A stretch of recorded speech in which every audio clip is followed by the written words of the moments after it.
It's the result of an economic philosophy that says we should give more and more to those with the most and hope that prosperity trickles down to everyone else.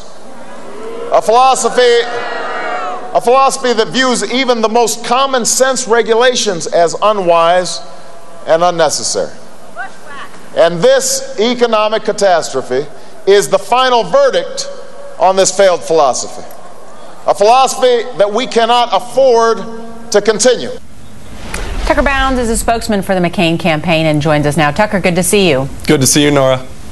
As you just heard Barack Obama say, this catastrophe is the result of a philosophy of the past 8 years, essentially that John McCain wants to continue if he is voted in as president. Your response?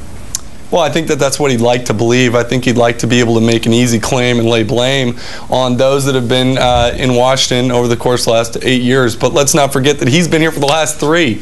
And while John McCain was sounding the alarm 2 years ago about the need for updated and more effective regulation on Fannie Mae and Freddie Mac, he was doing nothing except for taking records amounts of campaign cash from them. And the reason this is important, Nora, is because it is really essentially the first domino that dropped. What we're seeing is a corrosive force of lending that was pervasive through Democratic politics that manifested itself right there in Fannie Mae and Freddie Mac. It was the first domino to drop here, and we're seeing something quite extraordinary in these economic crises.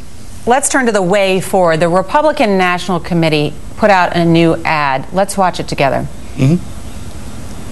Meltdown.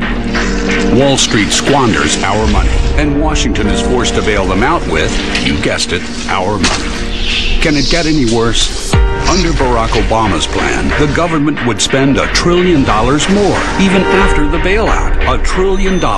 Who pays? You do. New taxes, new spending, new debt. Barack Obama's plan, it'll make the problem worse. The Republican National Committee is responsible for the content of this advertising. Tucker, help me understand that. How is it that the Republican Party is calling this Barack Obama's plan when John McCain is the one who suspended his campaign to come back to Washington to try and get it passed? Well, Nora, I think if you look at the ad, what they're talking about is this plan for nearly $1 trillion in new federal spending, which comes in addition to any bailout rescue plan money that we're going to move forward in the next couple of days. Well, why are That's Republicans a real running expense against this plan, the $700 billion plan that the president put forward that John McCain says he's got to get passed, and that he said he called a lot of House Republicans and got them on board to pass it? Is that helpful then that your own party is running against that plan? Well, Nora, I don't think that the ad runs against the plan. I think what the ad does is say, hey, look, the government has irresponsibly managed money in a terrible way.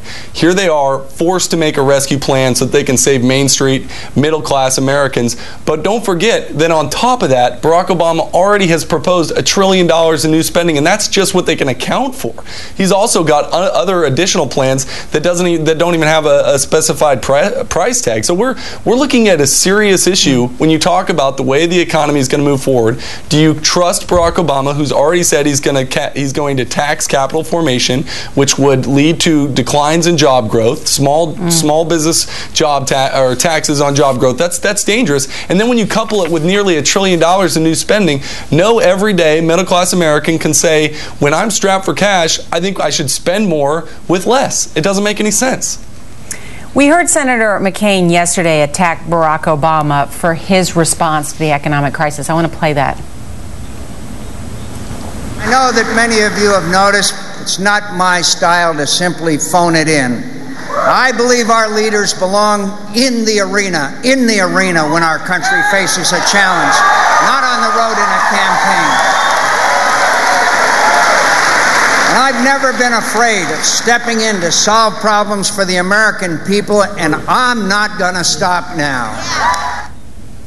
That was a McCain saying that he doesn't phone it in, and yet the day previous, Mark Salter, of course, McCain's longtime staffer, said, quote, he can do what he needs to do by phone. He's calling member on both sides, talking to people in the administration, helping out as he can.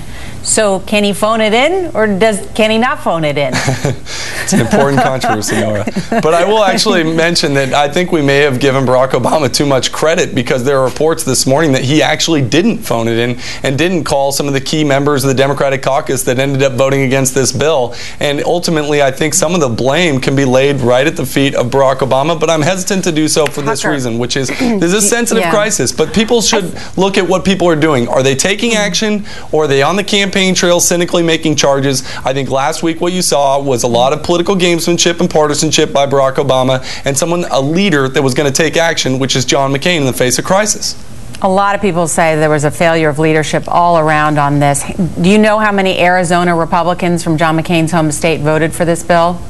I know that he was in contact with them. I know that he tried to persuade many of them. I also want to mention that there were and none Democrats. of them voted for it. Well, none of them voted for it. Yeah, Democrats from Barack Obama's Illinois delegation didn't vote for it either. I mean, let's look at this for what it is. I mean, when Jesse Jackson Jr. votes against the bill, he's a close ally, spoke at the Democratic National Convention, and Barack Obama's closest ally from his congressional delegation doesn't even vote in support of the bill. And I can tell you what, I can tell from reports this morning, he didn't even call him. So it's you know, you can parse this as much as you'd like, but there was somebody that was willing to put partisanship aside, take action, step up for the middle class in America, and there was one that was on the campaign trail, more willing to posture himself and make phone calls than anything else.